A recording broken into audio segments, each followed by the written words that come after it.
Dan sebagaimana yang telah kita sampaikan bahwa kita akan mendapatkan pada pagi hari ini nasihat ataupun tausiah yang disampaikan oleh guru kita, Profesor Dr. Ahsin Sakho Muhammad.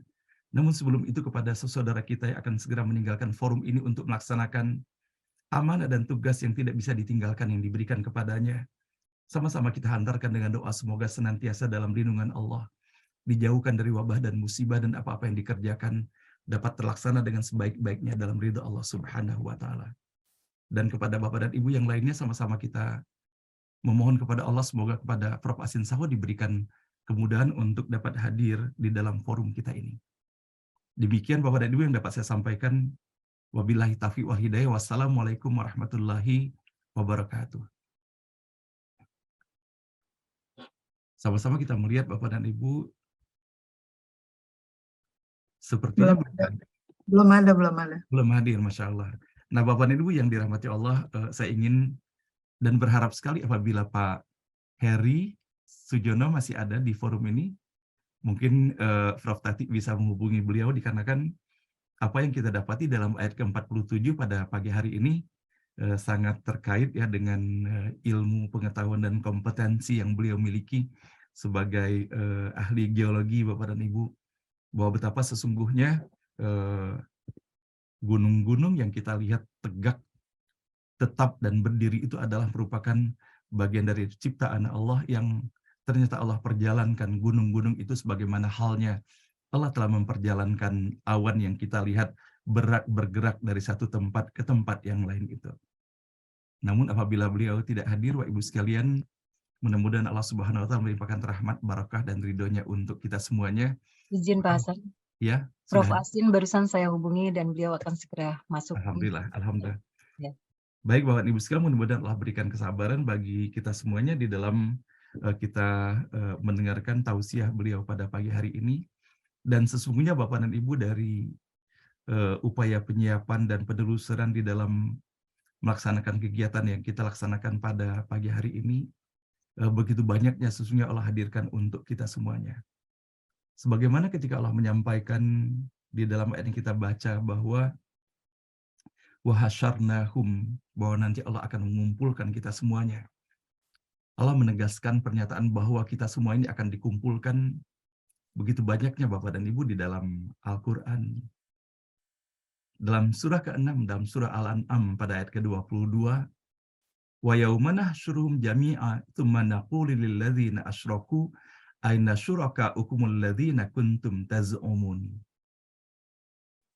Dan ingatlah pada hari ketika kami mengumpulkan mereka semua, kemudian kami berfirman kepada orang-orang yang menyekutukan Allah, di manakah sembahan-sembahanmu yang dahulu kamu sangka sebagai sekutu-sekutu kami itu.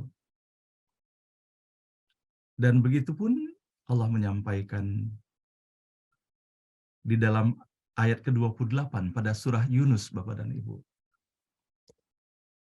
Wa yauma nahsyurum jami'a tsumma naqulu lil ladzina asyraku makanakum antum wa syurakaukum fazayyalna bainahum wa qala syurakauhum ma kuntum iyyana ta'budun. Dan ingatlah pada hari ketika itu kami mengumpulkan mereka semuanya.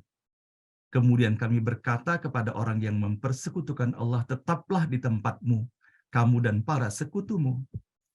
Lalu sekutu-sekutu mereka, kamu sekali-sekali tidak pernah menyembah kami. Dan kemudian kita bisa mendapati juga Bapak dan Ibu, di dalam ayat ke-97 pada surah Al-Isra, wa may yahdillahu fahuwal muhtad wa may yudlil falan tajida lahum awliya min duni wa nahsyuruhum yaumal qiyamati ala wujuhihim umyaw wa bukma wa summa ma'wahum jahannam kullama khabat zidnahum sa'ira. Dan barang siapa diberi petunjuk oleh Allah, dialah yang mendapatkan petunjuk. Dan barang siapa dia sesatkan, maka engkau tidak akan mendapatkan penolong-penolong bagi mereka selain dia Allah. Dan kami akan mengumpulkan mereka pada hari kiamat dengan wajah tersungkur dalam keadaan buta, bisu, dan tuli. Tempat kediaman mereka adalah neraka jahanam. Setiap kali nyala api itu padam, kami tambah lagi nyalanya bagi mereka. Dan kemudian dalam surah Maryam, Allah pun menyampaikan peringatan dengan terminologi, dengan kata dasar khosyaro ini sendiri. Yauma nahsyurul muttaqina ilar rahmani wafda. Ingatlah pada hari ketika kami mengumpulkan orang-orang yang bertakwa kepada Allah yang Maha Pengasih, bagaikan kafilah yang terhormat. Dan bisa kita bandingkan Bapak dan Ibu, ketika dalam ayat ke-85 tadi Allah menggambarkan keberadaan orang-orang yang bertakwa, maka dalam surah Toha, dalam ayat ke-102, Yauma yunfakhu fis suri wa nahsyurul mujrimina yauma idzir zurqa. Yauma idzin zurqa. Pada hari kiamat, sangkakala ditiup yang kedua kali, dan pada hari itu kami kumpulkan orang-orang yang berdosa dengan wajah biru muram. Nah, inilah Bapak dan Ibu, di antara begitu banyaknya ayat-ayat yang Allah mengingatkan kepada kita semuanya bahwa nanti kita akan dibangkitkan dan akan dikumpulkan. Dan semoga sebagaimana yang kita dapati dalam ayat kita baca pada pagi hari ini, semoga kita semuanya menjadi bagian dari hamba Allah yang mendapatkan buku-buku catatan itu yang diserahkan melalui tangan kanan, dan semoga Allah hadirkan kebahagiaan untuk kita. Nah, Bapak dan Ibu, kita masih belum Sudah mendapati bersama, Prof. Prof. Sudah Hasin. bersama Pak Hasan. Sudah? Bersama. Iya. Sudah hadir. Sudah hadir. Oke. Assalamualaikum warahmatullahi wabarakatuh, Ustadz. Bu Susi, tolong di spotlight. Ya. Oke. Ya, sudah Pak Hasan. Alhamdulillah. Oh, ya. Assalamualaikum warahmatullahi wabarakatuh, Ustadz. Assalamualaikum warahmatullahi wabarakatuh.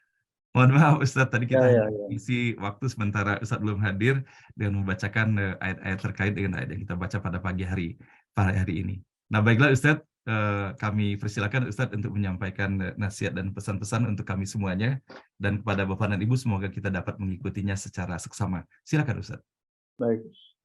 Assalamualaikum warahmatullahi wabarakatuh. Waalaikumsalam warahmatullahi wabarakatuh. Mohon maaf, tadi yang tertera di situ bukan nama saya, tapi nama anak saya, Ashraf itu. Oh iya, betul Ustaz. Makanya Ustaz. Makanya nggak jawab. Jadi belum ada tippingnya di akhirnya. Ya Ustaz, pagi ini Ustaz kita membaca Ustaz ayat ke-47 sampai dengan 49 Ustaz dari surah Al-Kahfi. Baik ya. Jadi saya ingin berkaitan dengan surah Kahfi tentang bagaimana hal ehwal manusia di alam akhirat ya. Maka perkenankan saya membacakan satu syair yang ditulis oleh seorang sastrawan dari Lebanon, Elia Abu Maldi. Elia Abu Maldi ini orang yang berhijrah dari Lebanon menuju ke Amerika. Kemudian setelahnya itu di Amerika menemukan sebuah kehidupan yang sama sekali berbeda dengan apa yang dirasakan di Lebanon. Jadi syairnya demikian. Syi'tu la a'lamu min aina walakinni ataitu. Terjemahannya kalau tidak salah begini. Aku datang. Aku tak tahu dari mana. Tapi aku telah datang. Walaqad absartu qaddami tariqan famashaytu. Aku lihat jalan di depan. Aku pun berjalan. Aku lihat jalan di depanku, aku pun berjalan. Aku akan terus berjalan. Baik aku mau atau tak mau. Kaifa ji'tu wa kaifa absartu tariqi. Bagaimana aku datang dan bagaimana aku melihat jalan kehidupanku. Aku tak tahu. Ajadidun am qadimun ana fi hadzal wujud. Apakah aku adalah makhluk yang baru? Apakah aku adalah makhluk yang telah lama menjadi penghuni bumi ini? Hal ana hurrum taliqun. Apakah aku adalah makhluk yang bebas melakukan apapun yang aku kehendaki? Am asirun fi quyud. Apakah aku adalah makhluk yang terbelenggu? Hal ana qaidu nafsi fi hayati. Apakah aku yang menuntun diriku di dalam kehidupan? Am maqudun. Apakah aku dituntun oleh kekuatan dari luar? Atamanna anni adri. Aku berharap agar aku bisa memahami dan bisa mengetahui. Walakin lastu adri, tapi aku tak mengetahui. Jadi gambaran orang yang kelihatannya tidak mengetahui bagaimana manusia, kedudukan manusia dan kedudukannya dan apa saja yang dilakukan oleh manusia. Ini kehambaan spiritual yang semacam inilah yang menyebabkan banyak sekali orang gampang untuk bunuh diri karena dia tidak tahu tentang peran manusia hidup di tengah. Dan tentu ini sangat berbeda sekali dengan orang Islam yang dimana orang Islam itu dibekali oleh Allah Subhanahu wa taala dengan Al-Qur'an Al-Karim. Al-Qur'an Al-Karim itu dengan gamblang sekali menjelaskan minha khalaqnakum wa fiha nu'idukum wa minha nukhrijukum taratan ukhra. Di dalam surah Thaha, minha khalaqnakum, dari tanah liat dirilah kami jadikan kamu sekalian. Dari bumi inilah kami, kata Allah, aku jadikan kamu sekalian. Wa fiha nu'idukum, dan di bumi ini juga minha khalaqnakum wa fiha nu'idukum wa minha nukhrijukum taratan ukhra. Kami akan kembalikan kamu sekalian dan kami akan mengeluarkan kamu dari bumi ini pada satu saat. Jadi sangat jelas sekali bahwa manusia itu diciptakan oleh Allah Subhanahu wa taala dengan mempunyai tujuan-tujuan yang sangat berarti, sangat mulia. Kita harus berbangga bahwa kita dipertemukan oleh Allah dengan Al-Quran Al-Karim ini. Ini sesuai dengan apa yang disampaikan oleh Pak Profesor Freddy ya pada malam. Kita harus berbangga, kita harus berterima kasih kepada Allah Subhanahu wa taala yang telah menuntun kita melalui kitab suci-Nya ini. Jadi kalau ada misalnya kita sudah mempunyai kitab suci, kenapa kita mencari yang lain? Padahal kitab suci itu adalah merupakan kitab yang agung. Apabila kita sudah mendapatkan kitab suci ini, maka tak perlu lagi lah kita itu mencari sumber-sumber yang lainnya. Ya kecuali untuk perbandingan. Dahulu Nabi pernah melihat Umar bin Khattab itu membuka kitab-kitab Taurat yang berhasil diambil dari tahanan-tahanan perang. Akhirnya Nabi agak marah pada saat itu. Apakah kamu masih mencari yang lain selain daripada Al-Quran Al-Karim? Apakah kamu sudah tidak cukup dengan apa yang ada di dalam Al-Quran Al-Karim? Dalam Al-Quran itu semuanya serba jelas. Bayadha anaqiyah, lailuha kanariha. Artinya semuanya terbentang luas. Ya. Malamnya sama dengan siang. Semuanya dibeberkan oleh Allah Subhanahu wa taala. Itu dengan transparan. Transparan dari mana kita datang, untuk apa kita itu hidup di dunia, dan kemana kita akan. Wa yawma nusayyirul jibala wa tarul ardu barizatan wa hasyarnahum falam nughadir minhum ahada. Ini apa yang tadi ditemukan oleh Pak Doktor Kiai Haji Hasan bin Thayyib itu adalah salah satu dari rincian-rincian bagaimana terjadinya hari kiamat itu. Di sini wa yauma nusayyirul jibal wa tarul ardu baris. Ini adalah salah satu tahapan bagaimana gunung-gunung itu berakhir. Gunung-gunung yang kita lihat sebagai satu gundukan yang demikian angker, yang demikian kokoh dan kuat, itu ternyata pada hari kiamat akhirnya tersabu bersih. Dihancur luluhkan terlebih dahulu menjadi pasir, kemudian pasir akhirnya terus-menerus akhirnya menjadi seperti apa namanya itu sayap-sayap yang berterbangan. Ya, seperti ya yang berterbangan. Ini adalah merupakan akhir daripada. Tapi sebelumnya itu hal-hal yang berkaitan dengan gunung disebutkan di dalam Al-Quran.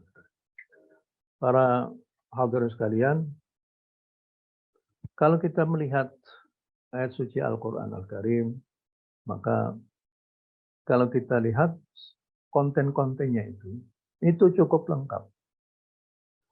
Ada bercerita tentang masa lalu dan ada yang bercerita tentang masa depan.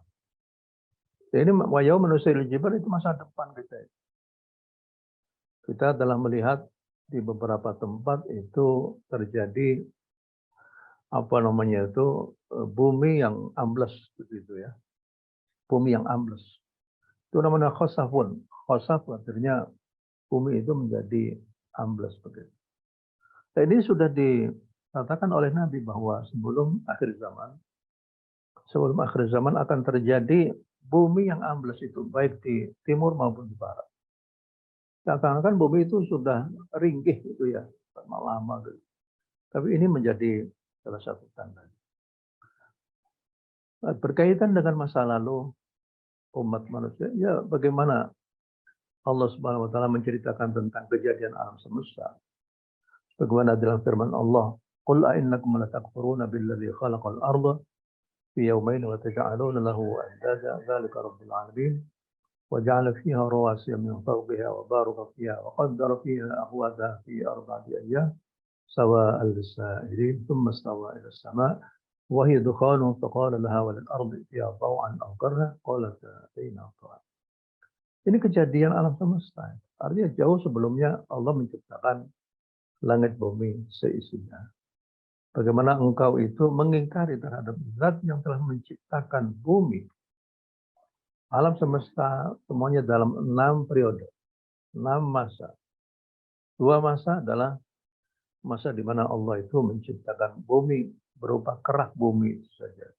Masih belum dihuni dengan flora dan fauna. Kemudian Allah Subhanahu wa taala menuju ke langit dan menciptakan langit dalam 2 periode. Setelahnya itu kembali lagi ke bumi untuk bisa menciptakan kelengkapan daripada isi bumi itu. Itu berupa bahan-bahan yang bisa menjadi kehidupan makhluk hidup yang ada. Ini ada masa lalu itu seperti ini.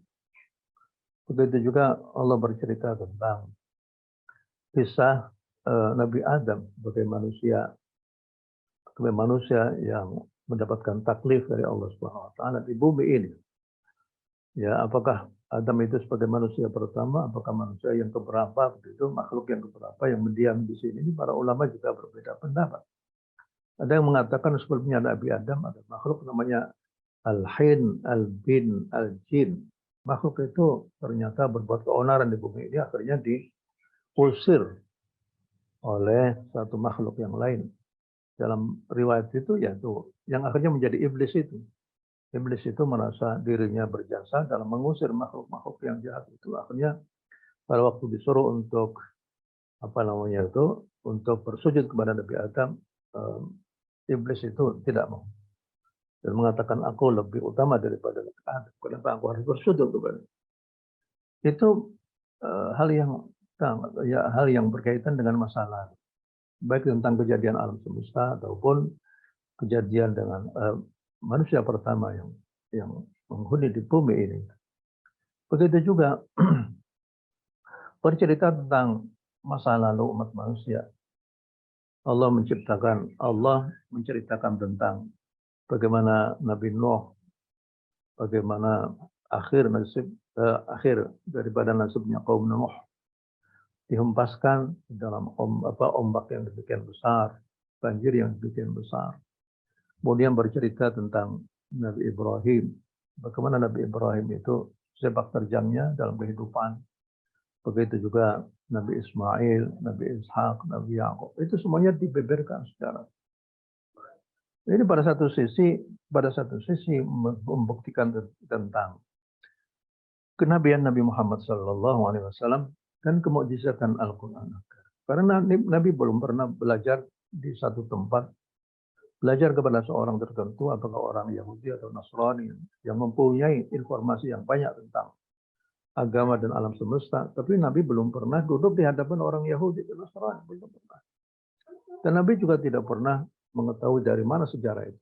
Oleh karena itu, dengan adanya kisah-kisah masa lalu, kisah para Nabi, semenjak zaman Nabi Muhammad sampai akhir, zaman Nabi Isa alaihissalam, itu semua dibeberkan dengan, ya kadangkala dibeberkan secara rinci ataupun secara global itu saja tuh.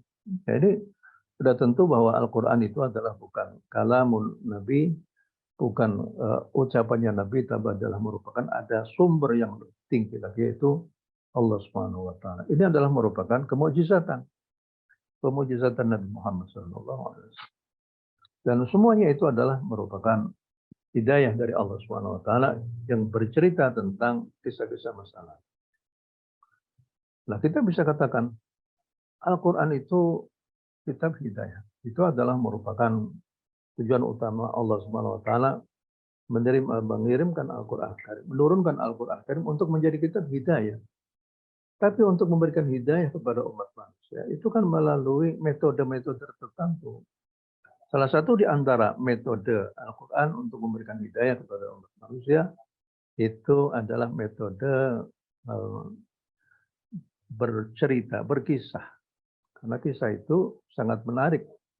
Kisah itu adalah eksperimen daripada manusia masa lalu. Dan apa hasil akhir daripada eksperimen itu? Ada kalanya yang sukses, ada juga yang gagal. Yang gagal itu mereka yang mendapatkan sanksi dari Allah Subhanahu wa Ta'ala. Mereka dihancur leburkan, mereka itu diberi sanksi yang sangat tegas dari Allah Subhanahu wa Ta'ala. Ya, tapi tujuan itu adalah menuju kepada hidayah. Al-Quran juga memuat tentang alam semesta. Di dalamnya ada unsur-unsur sains dan teknologi. Kita semalam juga mengikuti pengajian yang dibacakan oleh ataupun diuraikan dengan secara luas sekali dari Profesor Dr. Freddy, ya. Sangat menarik sekali itu. Dan ini juga merupakan tanda kebesaran atau kemukjizatan Al-Quran. Karena dari mana Nabi itu tahu tentang alam semesta, tentang kejadian alam semesta, tentang apa yang berkaitan dengan alam semesta itu.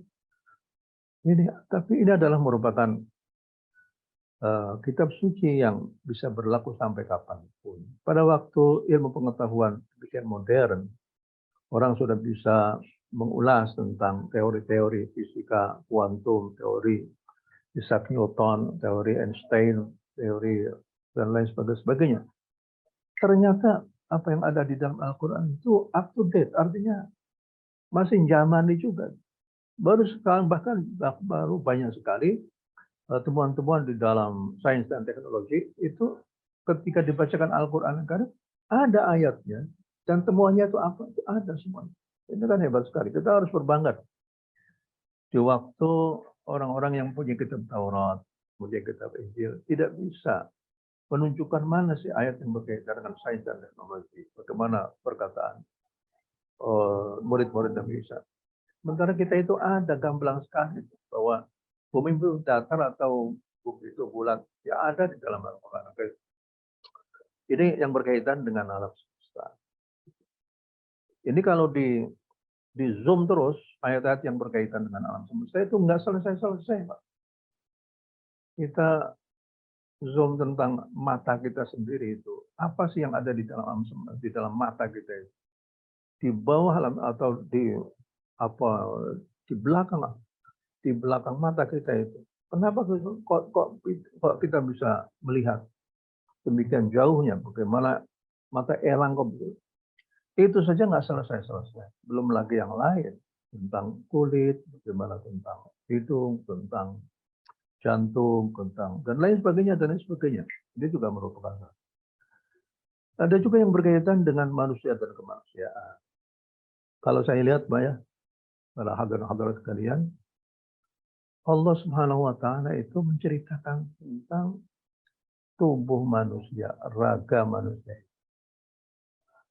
Manusia mempunyai dua mata. Di dalam Al-Quran disebutkan alam naj'al lahu ainain. Al-Quran juga menyebutkan tentang lidah, walisanan. Kemudian Al-Quran juga menyebutkan tentang dua bibir, wasyafatain. Al-Quran juga menyebutkan tentang kulit. Kullama nadjat juluduhum. Al-Quran juga menyebutkan tentang dada manusia, sadr. Al-alimun bizatus sudur. Hati manusia, qulubun la yafqahuna biha. Ada qalbun, ya. Begitu juga manusia mempunyai rambut, syar itu juga. Famsahu birusulikum wa arjulakum ilal ka'bain. Mata, kemudian kedua tangan, yadain, itu aja berpakai ini. Sikut juga ada. Saya berusaha untuk menghitung ya apa yang ada di dalam raga manusia itu. Ternyata Al-Quran itu dengan sangat jelas menyebutkan secara rinci berbagai macam apa yang ada di dalam diri manusia itu sendiri. Mulai dari mata, kemudian lirikan mata sampai kepada sampai dada, sampai yang kaki, dua kaki ke tangan, kemudian jari-jari. Alaikumul anamil ada di dalam Al-Quran.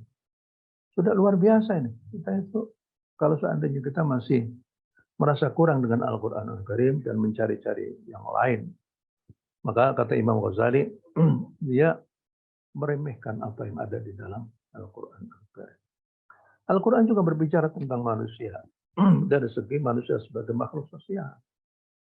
Bukankah Allah meminta kepada kita untuk saling berkenalan, bukan untuk saling berperang, tidak. Ya ayyuhan nasu inna khalaqnakum min dzakarin wa untha wa ja'alnakum syu'uban wa qabaila lita'arafu inna akramakum 'indallahi atqakum innallaha 'alimun khabir. Ini tujuan Allah menciptakan manusia adalah untuk saling kenal. Kalau sudah saling kenal, maka saling tolong menolong dalam hal apa? Dalam hal kebaikan. Kebaikan apa saja. Tidak harus itu semuanya semua mukmin saja. Boleh jadi orang itu saling tolong menolong dalam kebaikan antara umat beragama, bagaimana supaya tercipta sebuah lingkungan yang damai. Ini adalah luar biasa itu, ya. Al-Quran juga menjelaskan tentang bagaimana hukum keluarga. Hukum keluarga itu dari merupakan pernikahan. Tapi pernikahan itu ada ayatnya. Fa'angkihul ayyama minkum as-salihina min ibadikum wa imaikum. Carikanlah pasangan bagi mereka-mereka yang masih belum mempunyai pasangan. Iyakunu fuqara ayyughnihimullah min fadlih. Kalau seandainya mereka itu takut akan kefakiran, maka Allah menjamin bahwa mereka yang telah menikah, Allah akan memberikan rezeki kepada keduanya. Karena setiap orang sudah ada jatah rezekinya masing-masing, baik suami maupun istri. Nah, maka jangan takut. Karena dengan pernikahan inilah akhirnya akan terjadi anak pinak, dan itulah yang akan menggantikan kita sekarang ini. Menjadi penduduk bumi yang meramaikan bumi ini dengan tujuan untuk beribadah kepada Allah Subhanahu wa Ta'ala. Para hadirin-hadirat sekalian, kalau saya jelaskan satu persatu dari ayat-ayat isi kandungan Al-Quran itu sangat lama sekali. Karena waktu juga lah yang membatasi kita, dan saya tahu bahwa ibu-ibu sudah memikirkan apa yang harus dilakukan untuk memberikan sarapan kepada bapak-bapaknya, anak-anaknya. Maka saya harus tahu diri dan akhirnya saya mengakhiri. Wassalamualaikum warahmatullahi wabarakatuh.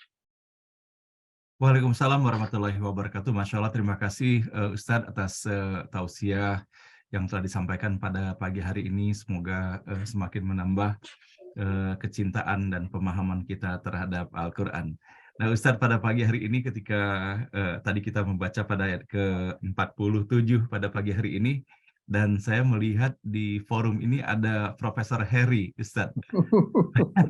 Bagaimana Ustadz bila kita minta Prof. Heri menjelaskan mengenai berjalannya gunung yang disebutkan dalam banyak ayat di dalam Al-Quran ini, Ustadz, boleh Ustadz ya? Oh iya, ini ahlinya ini.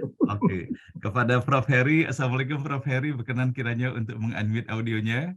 Tolong di-unmute Prof. Heri. Jadi kiai ini sekarang pakai haji. Masya Allah, beliau kan banyak di Timor Leste. Assalamualaikum warahmatullahi wabarakatuh, Prof. Heri. Waalaikumsalam warahmatullahi wabarakatuh. Ya. Masya Allah, Prof. Heri rasanya tidak puas-puas untuk berjumpa selalu ya, dikarenakan penuturan yang sangat bernas dari Prof. Heri. Nah, Prof. Heri, kita hari ini sampai kepada ayat 47, Prof. Heri. Tentunya sangat terbatas atas apa yang bisa saya pahami, apalagi menjelaskannya kepada forum ini mengenai bagaimana gunung-gunung itu berjalan, Prof. Heri. Dan tadi Ustadz Prof. Hasin sudah menyampaikan secara global mengenai bagaimana pesan-pesan dihadirkan dalam Al-Quran. Nah, sehingga berkenankah kiranya Prof. Heri dapat menyampaikan uraian mengenai berjalannya gunung-gunung di muka bumi ini seperti halnya awan itu, Prof. Silakan, Prof. Terima kasih Pak Ustadz Hasan dan Pak Kiai Yasin. Pagi ini kita ketemu lagi. Tadi malam kita ketemu. Ya, jadi fenomena gunung berjalan itu, Masya Allah, sekarang kita punya GPS ya. Karena kita punya GPS, gampang sekali.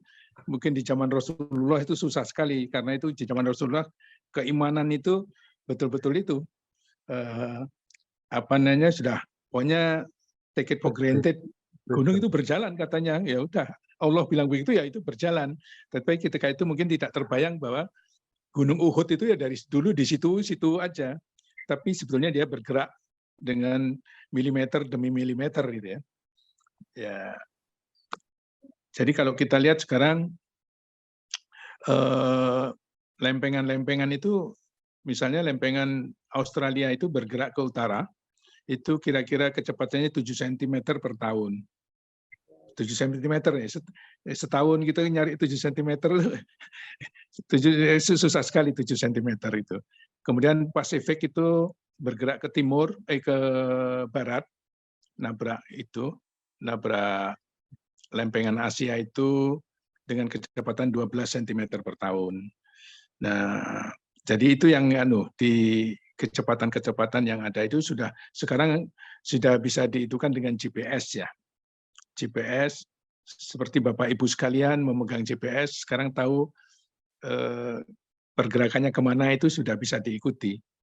Seperti itulah bumi sekarang kita itu. Jadi bumi-bumi memang berjalan seperti di dalam An-Naml ya, yang saya suka sekali karena sangat indah sekali menurut saya.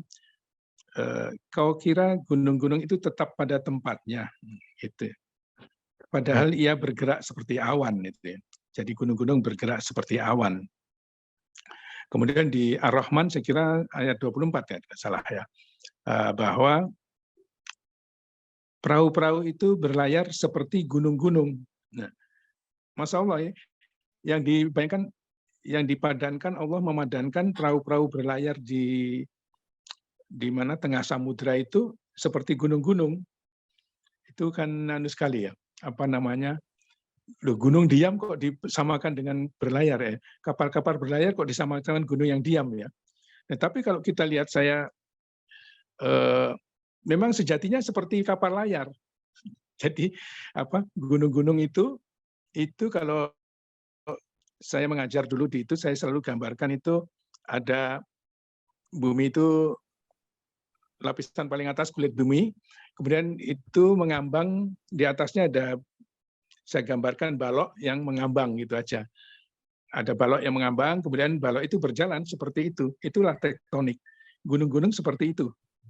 Nah, mudah-mudahan dimengerti ya. Itu ada di surat Ar-Rahman ayat 24, kalau tidak salah 24, kemudian di Asyura juga ayat ke-32 kalau nggak salah ya. Nah, ada tentang perahu-perahu yang berlayar seperti gunung-gunung. Nah, dari situ kita lihat sekarang bahwa pergerakan-pergerakan itu ada, dan pergerakan-pergerakan itulah yang akhirnya di tempat-tempat pertemuan antara lempengan-lempengan itu terjadi gempa bumi, terjadi gunung-gunung api, gitu. Dan di dalam surat mana? Surat Al-Imran 191 bahwa tidak ada satupun yang sia-sia ciptaan Allah itu. Jadi gempa bumi yang kita kira merusak itu diperlukan sebetulnya.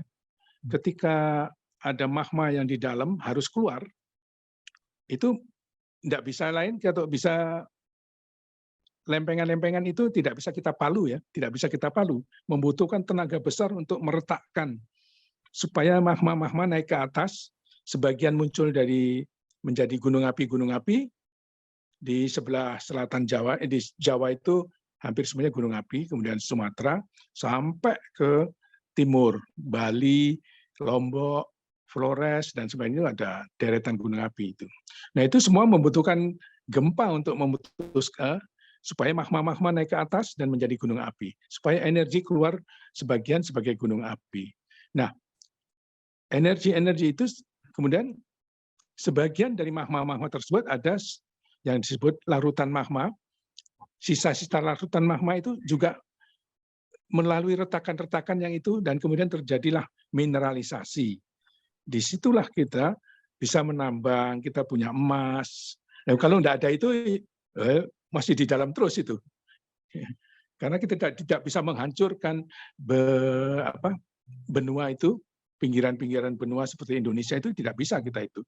Untuk membuat retakan supaya larutan-larutan yang membawa mineral itu naik ke atas, tidak bisa. Ya, Allah punya itunya sendiri, caranya sendiri, itu mineralisasi. Kemudian terjadi patahan-patahan yang sekarang sering disebut ya. Di patahan-patahan itu juga diperlukan.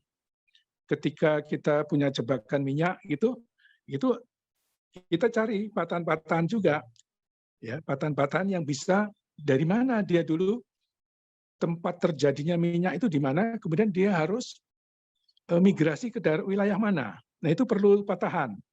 Nah, patahan itu ya ada gempa tadi. Jadi demikian siklusnya Bapak Ibu sekalian. Jadi Masya Allah tidak ada yang sia-sia ciptaan Allah itu. Ya, saya sering katakan di sini juga kalau ada petir di atau ya petir ya, apa itu geledak itu apa ya? Iya. Guru, petir. Guru petir itu di tempat yang lain itu. Kita menunggu Indonesia ini menunggu limpahan petir-petir yang ada di Afrika sana, terjadi di Afrika, kemudian meneruskan medan elektromagnetik, dan medan elektromagnetik itu masuk ke dalam bumi, dan kemudian para ahli itu menangkap para ahli itu menangkap medan-medan elektromagnetik yang masuk di dalam bumi Indonesia. Kemudian kita bisa tahu di dalamnya itu struktur bumi itu seperti apa gitu. Nah, itu salah satu itunya. Saya baru saja ya, berapa 5 tahun inilah saya kerja di Timor Leste itu memakai metode itu, elektromagnetik itu. Tetapi elektromagnetiknya kita pakai buatan. Ya, kita buatan, kemudian kita kirim ke dalam bumi, dan kemudian kita tangkap kembali. Tetapi kita bisa juga menggunakan medan elektromagnetik yang dikirim dari jauh, itu dari Afrika sana, atau dari tempat Amerika sana, kemudian masuk di Indonesia, kita tangkap. Itu kita bisa tangkap itunya, signalnya. Jadi kerjaan saya itu kira-kira kayak kalau orang Jawa dulu ada Ki Ageng Selo itu, menangkap petir. menangkap petir, tapi petirnya sudah masuk ya. Bukan petir di sini. Kalau petir di sini nggak bisa ditangkap. Tapi seperti itu ya. Jadi hampir sama. Gempa juga sama. Ketika terjadi gempa besar, gempa itu terus dia mengalir ke dalam bumi. Gelombang-gelombang gempanya itu, kemudian di situ dia melampaui seluruh bumi kita. Karena kalau kita membuat ledakan dinamit atau apa itu tidak bisa masuk sampai dalam. Satu-satunya yang bisa menembus ya gempanya Gusti Allah tadi, yang besar skala 9 itu langsung gitu. Jadi skala 9 perlu perlu untuk itu. Jadi para ahli bisa melihat di dalam bumi itu, di dalam bumi itu ada inti bumi yang padat, kemudian ada inti bumi luarnya yang cair, bersifat cair, kemudian ada mantel, dan semuanya itu. Kemudian antara inti bumi luar dan inti bumi dalam, itu seperti dinamo. Nah, karena seperti dinamo, kemudian muncul medan magnet. Nah, medan magnet ini, ya kita sering pakai dulu ya, sekarang kita pakai GPS. Kita dulu pakai, kalau kita sholat, kita menunjukkan arah barat kita itu kan arah kiblat kita dengan kompas itu. Itu kalau tidak ada medan magnet, wah susah juga. Ya. Sekarang udah digabung dengan GPS. Dan Bapak Ibu sekalian, migrasi burung-burung di dunia ini, ada satu migrasi burung yang dari Alaska sampai New Zealand, mungkin ada para biolog dari para jamaah yang tahu mungkin ya, ada burung ini menjalani perjalanan 12 km non-stop dari Alaska ke New Zealand. Nanti dia balik lagi pada musim, saya agak lupa. Kalau nggak salah musim dingin di Alaska, kemudian dia pindah. Kalau sudah ada waktunya dia pindah. Tapi yang menarik adalah bagaimana burung itu bisa sampai. Ada medan magnet. Ternyata di bumi kan punya medan magnet. Kemudian ternyata di dalam burung, di mata burung, nah itu tadi malam disinggung juga itu mengenai quantum physics. Tapi ini quantum physics untuk magnetik. Ternyata ada sensor magnetik yang sangat halus di retina burung.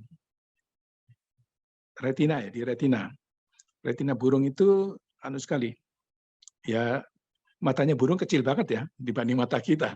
Itu ada sensor magnetik yang dia bisa menuntun burung-burung itu untuk terbang dari satu tempat ke tempat lain yang jauh sekali. Nah, dan dia bisa balik lagi nanti. Nah, seperti itu Bapak Ibu sekalian. Jadi sungguh tidak ada yang sia-sia ciptaan Allah di jagat raya ini. Itu salah satu contoh bagaimana medan magnet menuntun burung yang itu. Dibandingkan, saya baru saja kerja dengan magnetik di Timor Leste itu, sensor saya itu satu helikopter itu, sensor magnetik saya itu kami letakkan di ruang kokpit. Jadi helikopter nggak bisa dinaiki lagi oleh dua orang itu, hanya pilot saja yang itu. Jadi pilot sudah atau alat kita bikin automatically berjalan, kemudian pilot dititipin cetet sana cetet sini gitu ya. Nah itu besarnya hampir segitu. Saya tidak terbayang bagaimana sensor magnetik yang begitu kecil di retina burung itu. Ini hampir mirip cara kerjanya hampir mirip dengan yang saya pakai dengan helikopter itu. Nah itu Masya Allah, itu adalah sungguh tidak ada yang sia-sia ciptaan Allah. Dan semuanya bermanfaat. Kalau kita tidak tahu, masih mungkin karena belum kita tahu manfaatnya. Tetapi seluruh ciptanya pasti ada manfaatnya itu. Saya kira itu Pak Ustadz Hasan. Masya Allah. Masya Allah. Terima kasih Prof. Heri. Masya Allah, dengan penjelasan lisan seperti ini saja membuat Masya Allah betapa luasnya, apalagi kalau seandainya digambarkan ya dalam bentuk Ya, slide-slide itu ya, Masya Allah. ya. Oh, saya Nah, tambahkan mungkin, sedikit aja, Pak oke, Ustadz. silakan, Ya. silakan, Prof. Nah, kenapa? Bagaimana para ilmuwan tahu bahwa gunung-gunung itu bergerak? Salah satu buktinya adalah ketika batu-batu itu kita ambil, batu katakanlah batu dari Amerika Selatan, dari batu Afrika. Ya, Afrika sama Amerika Selatan kita ambil. Umurnya 300 juta tahun yang lalu. Umurnya, ya, orang geologi itu umumnya ngomongnya nggak enak itu, 300 juta tahun yang lalu gitu ya. Yang lalu, bukan yang sekarang. 300 juta tahun yang lalu. Nah, kok bisa tahu tempatnya di sana? Itu karena ada medan tadi kan medan magnet terjadi terus ya. Karena begitu bumi terbentuk 4 miliar tahun yang lalu, 4,6 juta miliar tahun yang lalu, tidak lama setelah itu medan magnet terjadi.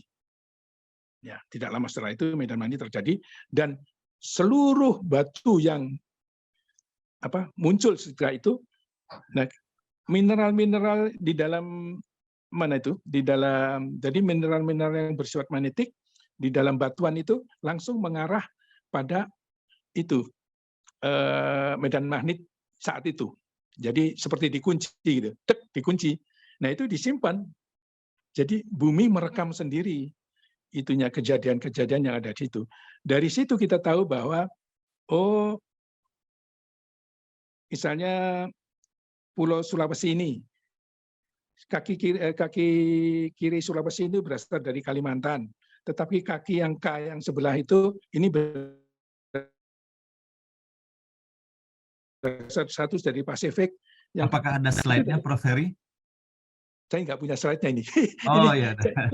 ini sebenarnya kapan-kapan lah saya itu. Ya, tapi siap, ini tadi ini pakai HP soalnya. Ya, siap, HP, Prof. komputer satunya dipakai istri saya untuk ikut Pak Nasarudin. Siap, Prof. Jadi saya pakai ini. Jadi begitu. Nanti insya Allah kapan saya tunjukkan bagaimana itu bumi medan magnet yang tersimpan di batuan. Dari situ kita bisa tahu letaknya dulu di mana. Ya, letak 300 juta tahun lalu di mana? Letak 100 juta tahun yang lalu di mana? Letak yang sekarang gampang, sekarang ada di sini gitu. Itu bisa kita buat peta perjalanan dari satu pulau, satu kontinental, itu bisa kita buat, Pak Hasan. Ya, begitu. Insya Allah kapan-kapan kalau itu saya tunjukkan dengan gambar. Beberapa kali sebetulnya saya sudah tunjukkan juga pada jamaah NPO ini tektonik ketika Indonesia masih belum ada, kemudian lama-lama terjadi ada yang dari selatan, kemudian ada dari Pasifik, ada dari utara, itu pernah saya tunjukkan, tapi sepintas waktu itu ya. Mungkin lain kali saya itu kan. Jadi medan magnet yang tersimpan itu ya seperti kita inilah. Yang kumpul di Jakarta itu, kalau orang Jawa, lihat aja dia medok, nggak bilang itu, kalau medok ini orang Jawa ini. Ya, seperti itu. Kalau orang Sunda, itu kemudian mungkin ada orang Kebumen ngapak-ngapak, gitu, wah ini orang Kebumen ini. Ya. Nah, hampir seperti itulah. Ketika muncul, kita bisa analisis dengan karakter batuan yang ada.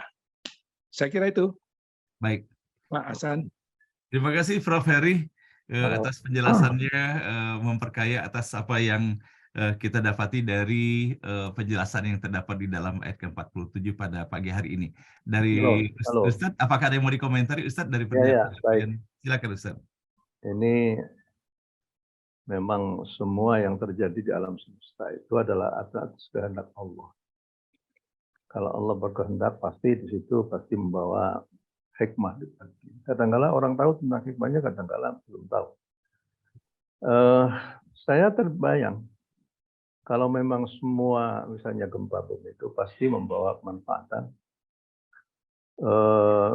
Bisa juga tuh kalau keterangan dari Prof. Heri itu disampaikan juga kepada daerah yang terkena bencana, bahwa bencana ini memang harus begini tapi membawa hikmah. Jadi mereka yang terkena gempa, bencana begitu, kalau ada penjelasan seperti itu, oh begitu toh. Jadi akhirnya bisa meringankan, ya, meringankan orang yang terkena gempa. Apapun yang terjadi, semuanya adalah. Ini kaitannya. Dan yang kedua itu, apakah dari tim NBO ini bisa mensarikan apa yang tadi disampaikan oleh Prof. Heri, sehingga akhirnya bisa dipahami, ya, bisa dipahami demikian kejadian gempa, kejadian dan lain sebagainya itu, sehingga akhirnya apa yang disampaikan oleh Pak Hasan itu digabungkan dengan apa yang dijelaskan oleh Prof. Heri, itu akhirnya bisa tambah bagus tuh. Jadi dua keilmuan tafsir, dan yang kedua keilmuan dengan sains dan teknologi. Saya ingin bertanya kepada Prof. Heri, apakah pergeseran apa namanya itu, pulau-pulau, ya, pulau-pulau ya. misalnya dahulu antara Pulau Jawa dengan Pulau Bali itu bersatu, kemudian antara Pulau Sulawesi, ya, Sulawesi dengan Kalimantan tadinya itu bersatu, kemudian akhirnya merenggang. Apakah itu juga menjadikan gunung-gunung itu berjalan dengan perjalannya lempeng-lempeng itu, ya? Bagaimana, Pak?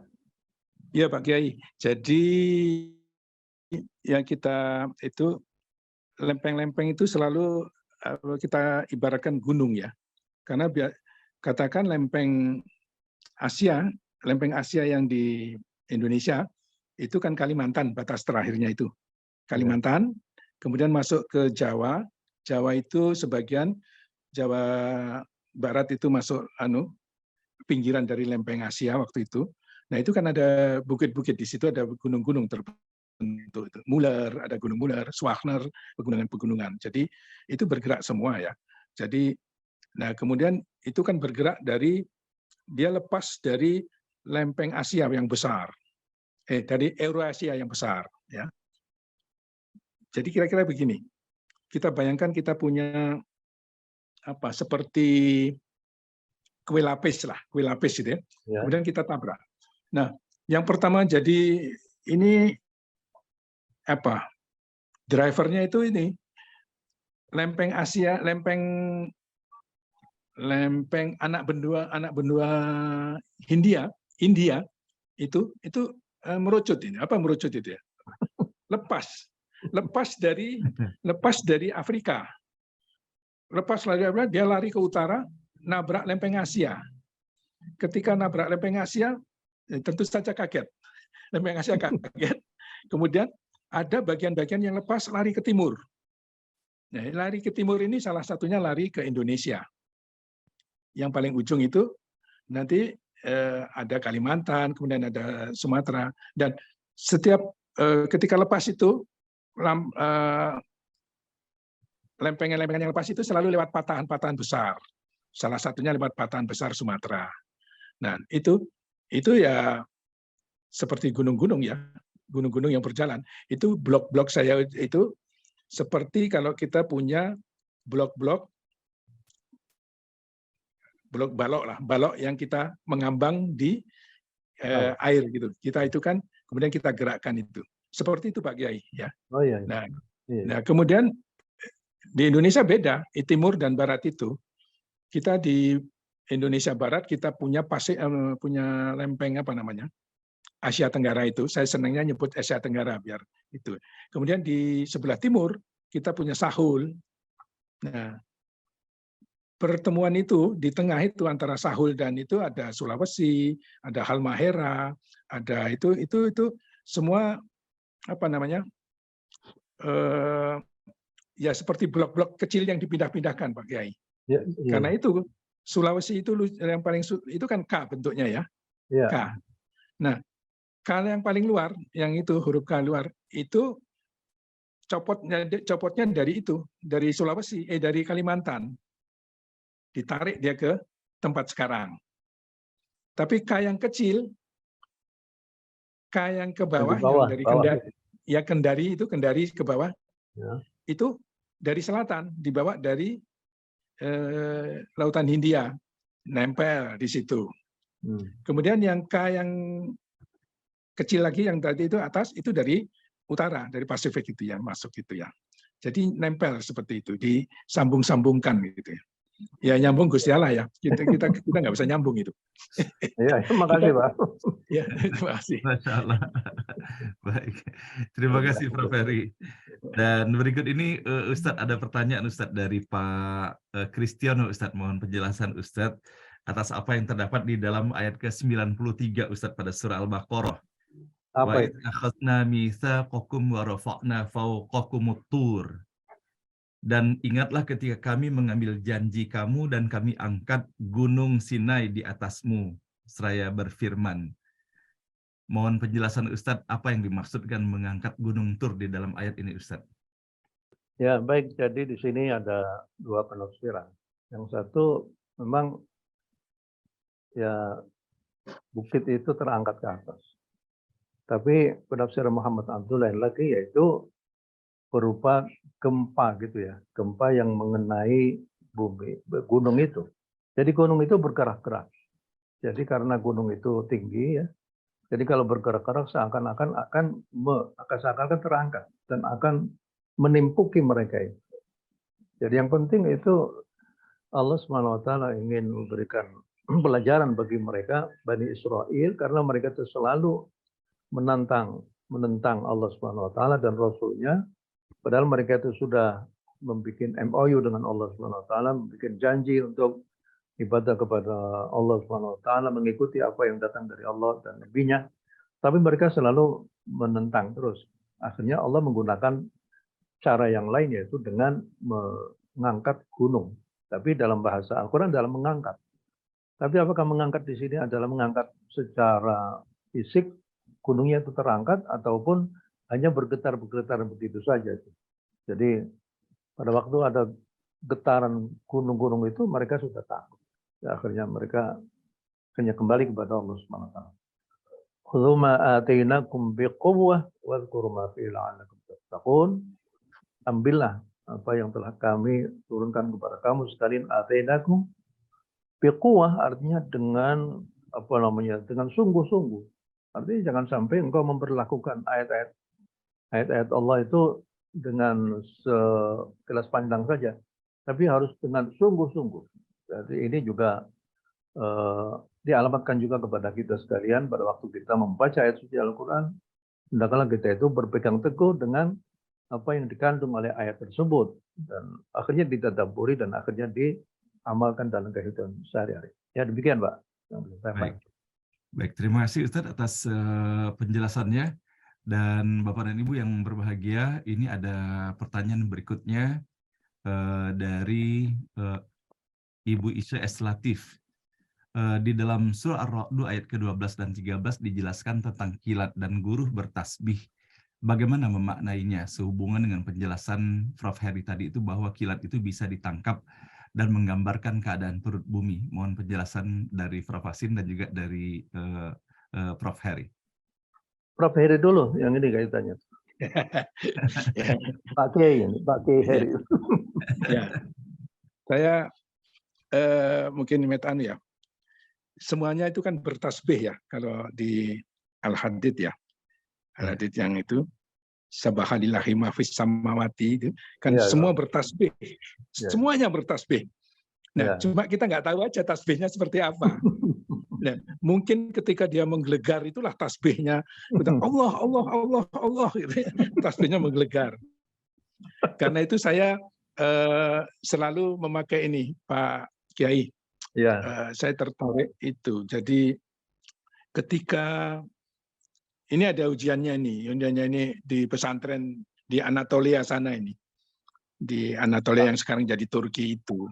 Ya. Jadi ketika ada para santri-santri itu menjelang akhir itulah memberikan hadiah terbaiknya untuk kiainya. Semua membawa yang terbaik kecuali satu. Nah, kelak jadi sufi besar itu. Namanya lupa saya, Effendi siapa ya? Lupa saya namanya. Tapi yang sang santri ini memberikan bunga yang sedang layu. Ya. Bunganya layu.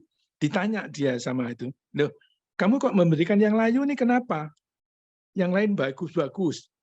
Nah, semua bunga sedang berzikir, Pak Kiai gitu. Ya, ya. Saya lihat satu ini kelelahan berzikir. Saya tidak berani yang mengganggu yang semua sedang berzikir, yang sedang mekar itu sedang berzikir kata dia. Tapi saya mengambil yang kelelahan ini. Saya petik satu itu yang kelelahan, saya serahkan kepada Pak Kiai. Karena saya tidak berani memetik yang sedang berzikir. Nah, jadi itu menurut saya indah sekali. Jadi semua itu berzikir. Tadi yang kelelahan berzikir itu layu dan diambil oleh santri ini, diserahkan kepada Pak Kiainya untuk hadiahnya yang terbaik itu. Dan kelak dia jadi sufi besar kalau nggak salah ya. Marquez Effendi kalau nggak salah namanya. Ya. Nah, jadi semuanya berzikir. Cuma kita tidak tahu Ibu bagaimana cara zikirnya. Pak Kiai yang tahu saya kira. Saya zikirnya itu suara-suara itu gitu, suara gempa-gempa itu saya itu dulu kalau gempa mau datang itu dengan para teknisi itu dengar gemuruh itu, gelombang-gelombang gempa yang itu glududududud. Habis itu kita, tapi gempanya kecil yang ini ya, gempa-gempa kecil yang kami tangkap waktu itu di Liwa itu. Jadi seismograf kami itu sampai teknisi itu, nah, ini gempanya mau datang Pak, gempanya mau datang Pak. Itu ada suara, duduk. Nah, barangkali itu juga cara zikirnya ya. Wallahu a'lam bishawab. Moga Pak Kiai. Ya, bismillahirrahmanirrahim. Sebelumnya ada alat yang lain. Subhanallahi ma fis samawati wal ardh. Segala sesuatu yang ada di bumi, langit, itu semuanya bertasbih kepada Allah Subhanahu wa taala. Pada ayat yang lain, wa in min syai'in illa yusabbihu bihamdihi walakin la tafqahuna tasbihahum, seperti apa yang tadi disampaikan Prof. Heri. Tapi kita semua tidak mengerti bagaimana semuanya itu bertasbih. Jadi semua alam semesta itu sebenarnya mengakui tentang keberadaan Allah, mengakui tentang kemahakuasaan Allah Subhanahu wa taala. Maka bisa jadi nanti pada hari akhir semua yang kita injak di bumi ini menjadi saksi atas apa yang kita lakukan di bumi ini. Karena mereka itu merupakan merupakan katakanlah kaki tangan Allah seperti itulah. Jadi wa kullu syai'in ahsaynahu fi apa yang kita katakan semuanya terekam semuanya tuh. Ya.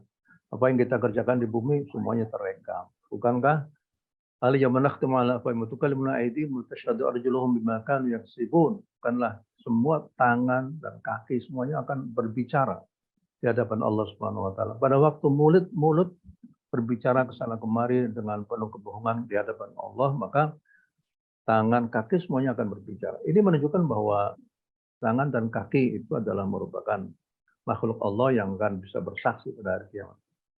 Lah ada juga begini Pak Prof. Heri ya, bahwa pada sebuah benda itu kan ada molekul, ada atom. Inti atom itu ada neutron dan neutron sama apa lagi satu lagi? Proton. Proton dan iya, dua itu selalu bergerak pada inti atom itu. Jadi apakah ini juga merupakan tasbih? Artinya tidak diam. Tapi ini inti atom, dalam inti atom itu ada dua, neutron dan jadi apakah itu juga merupakan salah satu tasbih? Pokoknya Allah mengatakan wa in min syai'in, dan segala sesuatu illa yusabbihu bihamdihi, semuanya itu bertasbih kepada Allah Subhanahu wa taala. Tapi engkau walakin la tafqahuna tasbihahum, tapi kamu sekalian tidak mengerti tentang tasbih mereka itu. Boleh jadi kalau seandainya ada jago yang kuku lurup pada pagi hari itu tasbihnya seperti itu. Atau kamu juga yang lain-lain. Pokoknya semuanya itu adalah yang kelihatannya itu tidak bergerak, tapi sebenarnya pada diri sendiri, pada diri benda-benda yang ada di langit itu semuanya bertasbih kepada Allah Subhanahu wa taala. Ya, demikian. Baik. Terima kasih Ustadz dan Prof. Heri atas penjelasannya. Dan hal ini pun terdapat di dalam ayat ke-44 ya Ustadz ya, pada surah ke-17. Yusabbihu samawati sab'u wal ardu wa man fihin wa in min syai'in illa yusabbihu bihamdihi walakin la tafqahuna tasbihahum innahu kana haliman ghafura. Langit yang 7, bumi dan semua yang ada di dalamnya bertasbih kepada Allah, dan tidak ada sesuatu pun melainkan bertasbih dengan memujinya. Tetapi kamu tidak mengerti tasbih mereka, sungguh Dia Maha Penyantun, Maha Pengampun. Surah ke-17 ayat ke-44. Nah, baiklah Ustadz dan Prof. Heri, kita mendapati ada sebuah pertanyaan juga yang dihantarkan oleh Pak Kunto, bahwa menurut penelitian terdapat sekitar 12% kandungan Al-Quran yang Mas Kunto, ya. makna ilmiah, saintifik, yang berkorelasi kuat dengan alam semesta beserta fenomena alamnya. Mengapa umat Islam belum banyak yang termotivasi dan antusias kuat untuk mengeksplorasi karunia Allah tersebut? Kepada siapa yang duluan? Apa kepada Prof. Heri? Atau kepada Ustaz? Silakan. Prof. Heri mungkin yang lebih dahulu. Silakan Prof. Heri. Kenapa? Tadi apa itu? Tidak ya. Jadi Kenapa umat Islam? kenapa umat Islam begitu banyaknya dan begitu banyaknya di dalam Al-Quran tentang saintifik, tetapi kenapa sangat sedikit sekali umat Islam yang melakukan eksplorasi tentang sains di dalam Al-Quran ini? Nah, tidak tahu saya itu ya. Kenapa kita itu ya? Saya juga berpikir itu kenapa kok sedikit sekali gitu. Tapi saya pikir mungkin dari sistem kita di itu, saya tidak tahu Pak Kiai mungkin tahu sejarahnya ya. Ketika kita kan pernah sangat berjaya Islam ketika di abad pertengahan. Ketika itulah ada zaman Abbasiyah kalau nggak salah ya. Zaman Abbasiyah itu pada zaman Abbasiyah itu kita sila mungkin Pak Kiai lebih tahu ya nanti ya sejarahnya itu. Tetapi ketika itu terjadi pemisahan. Kemudian sampai akhirnya ada yang kalangan yang melepaskan diri dari pemikiran-pemikiran yang mungkin ketika itu dianggap wah ini sudah kelewat batas ini, memikirkan jagat raya dan lain sebagainya. Padahal pada awalnya pada abad itu zaman Abbasiyah itu kan mulai meningkat itu. Keilmuan Islam itu sangat tinggi dan itu banyak di Eropa itu mengambil itu dari zaman Abbasiyah itu. Dan kemudian tapi kalau kita lihat sekarang mungkin kita akan kembali lagi. Tapi saya belum tahu Pak Kunto sejauh itu. Tadi malam kami diskusi dengan Profesor Freddy itu sangat menarik bahwa teori kuantum, mungkin Pak Kunto yang tahu juga ya teori kuantum fisika kuantum yang mengatakan adalah sesuatu itu tidak ada yang pasti ya. Saya akan jalan ke sini ini belum pasti. Ya, jadi selalu ada probability di dalam kuantum itu. Ya, ternyata mungkin itu hampir sama dengan Pak Kiai nanti diluruskan ya.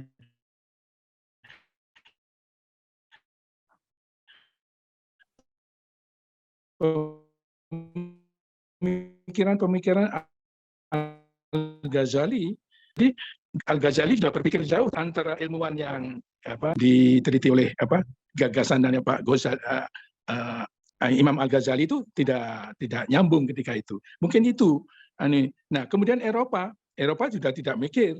Dia hanya memikir bahwa pokoknya dilepaskan antara itu yang mengamati alam ini, yang alam saja, yang mengamati itu saja. Kemudian itu yang berkembang di Eropa ketika itu. Sedang Islam kan harusnya jadi satu itu. Ya, pemahaman kita tentang ini jagat raya ini harus satu. Kalau saya begini Pak Kunto ya, di sebelah kanan kita punya, saya mau diluruskan Pak Kiai, di ayat-ayat Allah itu kan ada di jagat raya ini. Satunya ada yang diringkas sudah di dalam Al-Quran. Di dalam Al-Quran kita punya tafsir, baik yang kauliyah maupun kauniyah. Tetapi juga ada yang kauniyah, ditafsirkan. Tetapi ilmuwan yang lain itu adalah menafsirkan ayat-ayat yang betul-betul di alam ini ditafsirkan. Nah itu harusnya nantinya ketemu itu.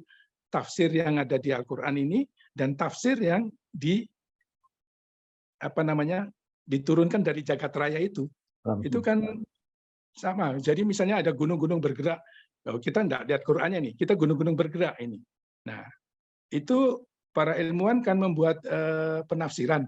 Ada yang menafsirkan bergeraknya ke sana, dari sini. Nah, itu terjadi perdebatan. Kemudian akhirnya muncul satu teori tektonik lempeng semacam itu. Nah, itulah. Jadi di sisi kanan kita, sisi kiri kita punya, sisi kanan kita punya Al-Quran. Di situ juga ada yang kita tafsirkan, baik yang kauliyah maupun kauniyah. Nah, kemudian kita juga disediakan oleh Allah satu tempat juga yang bukunya besarnya satu jagat raya ini untuk ditafsirkan. Dan melalui pengamatan-pengamatan kemudian kita bisa menafsirkan apa yang ada terjadi di ayat-ayat ini. Tetapi tentu karena Allah Maha Kuasa, sedang yang kita ketahui cuma sedikit, kita dikasih yang sedikit itu sudah alhamdulillah itu ya. Sudah bisa macam-macam. Kita dikasih sedikit tapi sudah bisa mencari mineral untuk kehidupannya. Mencari minyak itu sudah bisa itu dengan yang sedikit tadi. Yang selebihnya kita tidak tahu. Ya. Saya gambarkan Pak Kunto ya. Ini agak ketika gempa Jepang terjadi, saya sudah pernah cerita juga kalau nggak salah, tahun 2011 ya. Itu orang Jepang itu sangat itu canggih lah. Saya karena sering dengan mereka, jadi canggih itu. Penelitiannya udah alatnya banyak, kalau alat kita kan alatnya sedikit, alat mereka banyak, sehingga mereka yakin ya bahwa gempa yang 2011 itu mungkin besarnya tidak jauh-jauh, pasti kurang dari 8. Mereka begitu. Dan ternyata yang terjadi lebih, 9,0. Sekarang baru dianalisis, kenapa bisa terjadi. Ternyata ada bagian-bagian yang tidak bisa diamati oleh ilmuwan-ilmuwan Jepang itu. Gimana itu? Di bagian atas. Ya, tidak bisa diamati dia. Karena itu mereka sekarang pokoknya cemplungin aja itu alat-alat sekarang itu di tengah laut sana. Kan gempanya di laut. Nah, situ. Nah, semacam itu. Jadi ada keterbatasan kita. Ya, kita tidak tahu selebihnya. Yang datat itu kan kitanya. Saya tertarik tadi ceritanya Pak Kiai tadi malam itu. Pak Nabi Khidir dan Nabi Musa melihat burung yang mematuk-matuk apa namanya? Laut, ya, air laut ya. Ya, segitu itu pengetahuan kita. Mungkin lebih sedikit lagi gitu ya. Pengetahuan kita sedikit itu. Sedang lainnya itu walau alam, Gusti Allah yang tahu. Saya kira itu ya. Kira-kira gitu Pak Kunto. Mungkin Pak Kiai karena ini critical point itu saya kira pada saat abad ke-9 itu. Abad pertengahan lah. Abbasiyah ketika sudah mulai itu kan kemudian memisahkan antara pemikiran-pemikiran yang kritis ketika itu, kemudian itu terjadi kemunduran Islam setelah itu. Dari sisi keilmuan ya. Saya kira itu Pak Kiai, saya mohon itu kan. Pak Kiai mungkin lebih itu. Jadi di dalam Muqaddimah Tafsir Al-Jawahir karya Syekh Tantawi Jauhari yang mengupas fenomena alam semesta di dalam tafsirnya, beliau mengemukakan kenapa umat Islam itu kok mereka tidak menyemplungkan diri di dalam membahas ayat-ayat kauniyah. Padahal jumlah ayat kauniyah itu sekitar 700 ayat. Sementara ayat yang berkaitan dengan hukum itu 500 ayat saja. Mestinya umat Islam itu bangkit dan meneliti tentang fenomena alam semesta sebagaimana apa yang ada di dalam Al-Quran Al-Karim. Kalau kita tilik dari sejarah tentang umat Islam, itu pada masa Khalid Al-Umawi, ya, pada waktu Bani Umayyah, itu ada seorang yang sebenarnya itu calon dari putra mahkota dari generasi Umayyin. Khalid Al-Umawi itu memborong buku-buku dari Yunani. Sangat rakus terhadap ilmu pengetahuan. Dan beliau pernah juga membeli satu buku dengan harga berupa lempengan perak karena berharga begitu. Kemudian diserahkan kepada para penerjemah-penerjemah. Saya pernah melihat satu buku namanya tentang ditulis oleh seorang orientalis dari Rusia yang namanya Thomas Barthold. Thomas Barthold itu tentang bagaimana sejarah sejarah umat Islam, tapi bukunya kecil, tapi saya lihat bahwa itu bagus sekali. Itu mengatakan bahwa penerjemah bahasa Yunani ke dalam bahasa Arab itu umumnya adalah orang-orang Nasrani. Orang-orang Nasrani. Nah, mulai dari saat itulah kemudian ilmu pengetahuan, sains dan teknologi akhirnya sampai juga ke tangan umat Islam. Sehingga pada saat itu umat Islam mulai menyadari tentang ketinggalan mereka dalam bidang sains dan teknologi dari bangsa Yunani itu. Hasil daripada itu adalah munculnya nanti dalam Bani Abbasiyah, Harun ar-Rasyid membuat satu maktabah ataupun perpustakaan yang sangat besar sekali, namanya Baitul Hikmah. Akhirnya dihancurkan oleh tentara Mongol. Dan pada saat zaman itulah, zaman Harun ar-Rasyid itu, terjadi sebuah pertentangan yang sangat serius sekali antara kaum agamawan dengan orang-orang Mu'tazilah yang mereka itu betul-betul menggunakan mempelajari Al-Quran itu dengan logika mereka itu sendiri, dengan logika. Jadi di sini akhirnya terjadi satu pertentangan yang hebat antara orang Mu'tazilah yang menggunakan logika saja dengan orang-orang ahli sunnah wal jamaah yang dipimpin oleh para imam-imam mujtahidin, yaitu orang-orang seperti Ahmad bin Hanbal dan lain sebagainya. Itu saja memakan korban yang tidak sedikit, ya. Banyak para imam-imam itu dimasukkan ke dalam penjara hanya karena tidak sesuai dengan qadhi pada saat itu, yaitu hakim agung zamannya Harun ar-Rasyid, itu namanya Ibnu Abi Du'ad. Yang siapa orangnya yang mengatakan bahwa Al-Quran itu ghairu makhluk, itu akan dimasukkan ke dalam penjara. Harus mengatakan Al-Quran itu makhluk. Nah, mereka yang menjawab bahwa Al-Quran bukan makhluk, itu akhirnya dipenjara oleh penjaranya Harun ar-Rasyid. Dan itu berlangsung sampai zamannya zaman Amin dan Ma'mun. Dua anak Harun ar-Rasyid itu saling bertentangan. Nah, akhirnya sampai kepada Mutawakkil 'ala Allah pada abad ke-3 Hijriah. Mutawakkil 'ala Allah ini pengganti daripada Amin Ma'mun, itu menghentikan persoalan ini. Tapi sudah kandung itu sudah menjalar kemana-mana. Akhirnya apa? Dengan kemenangan Ahmad bin Hanbal, itu akhirnya orang berduyun-duyun mengikuti dan menjadikan Imam Ahmad bin Hanbal menjadi ketua mereka, menjadi pemimpin mereka.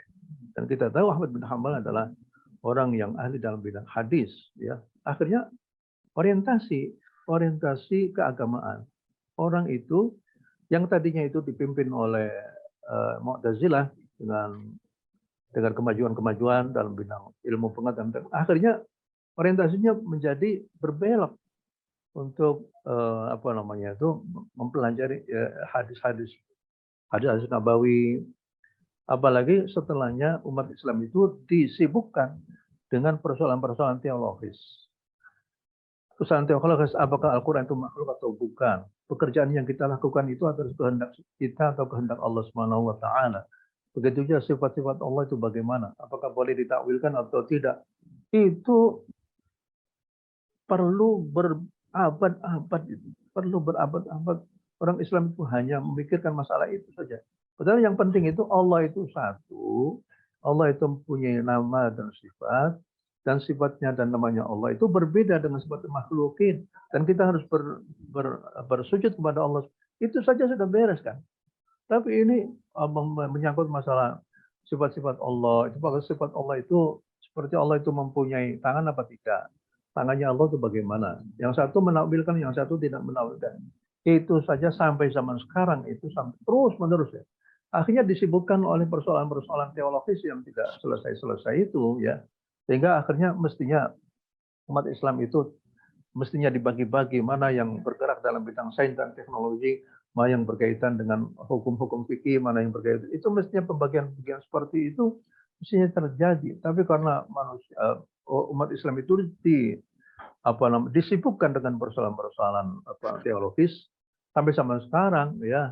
Sampai sekarang akhirnya orang saling membid'ahkan, orang saling mengkafirkan, orang saling memusyrikan, sehingga akhirnya lupa bahwa di dalam ayat suci Al-Quran itu banyak sekali ayat-ayat suci Al-Quran Al-Karim yang menghimbau kepada kita untuk meneliti alam semesta. Bukankah di dalam afala yanzuruna ilal ibli kaifa khuliqat. Kalau kata-kata kaifa itu berarti kita harus meneliti.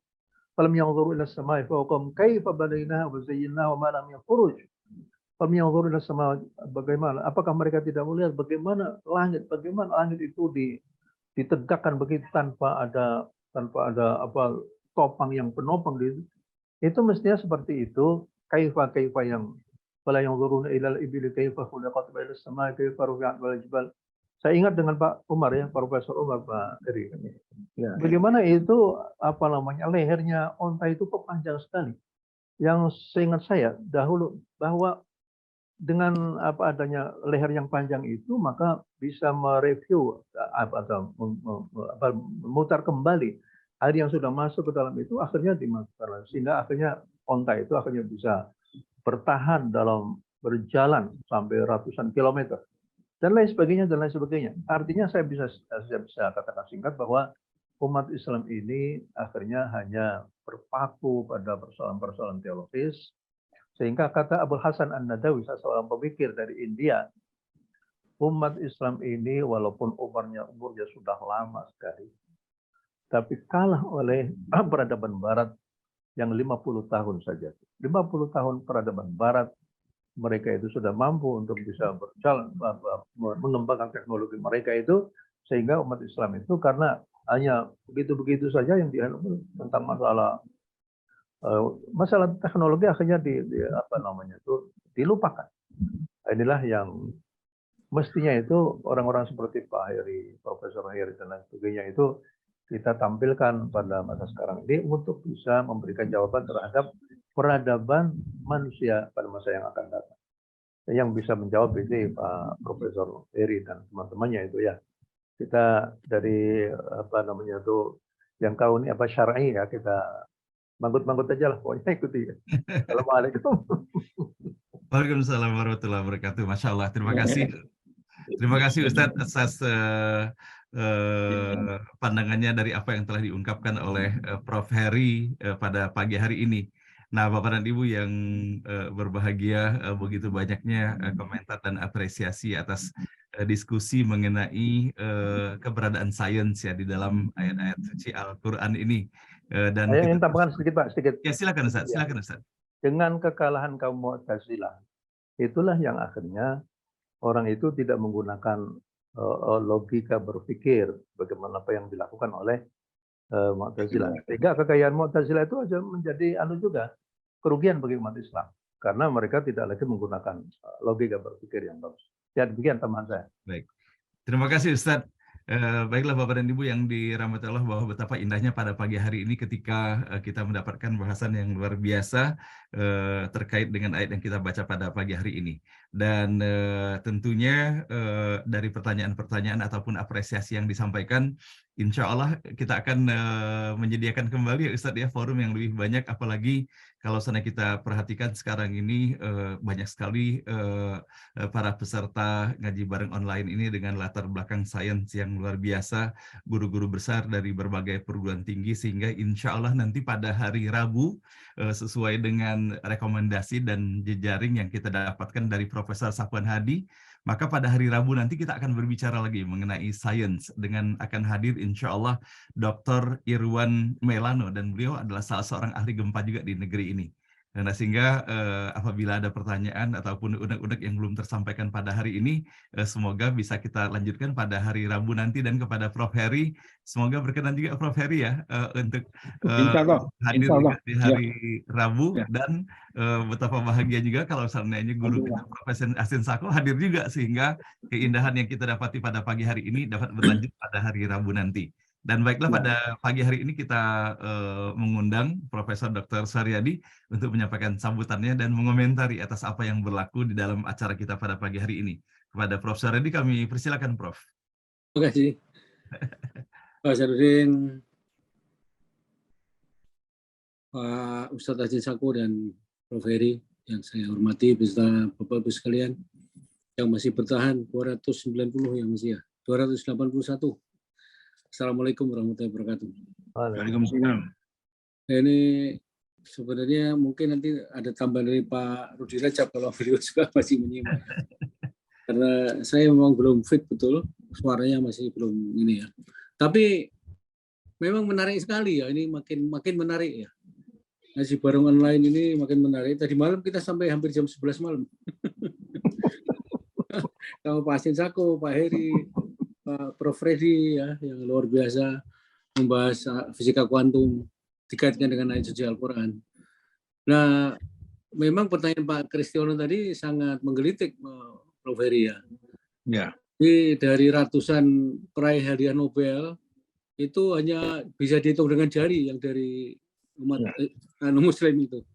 Ya, itu salah satu tolak ukur ya. Mengapa kelihatannya umat Muslim itu ketinggalan dalam hal pengembangan teknologi.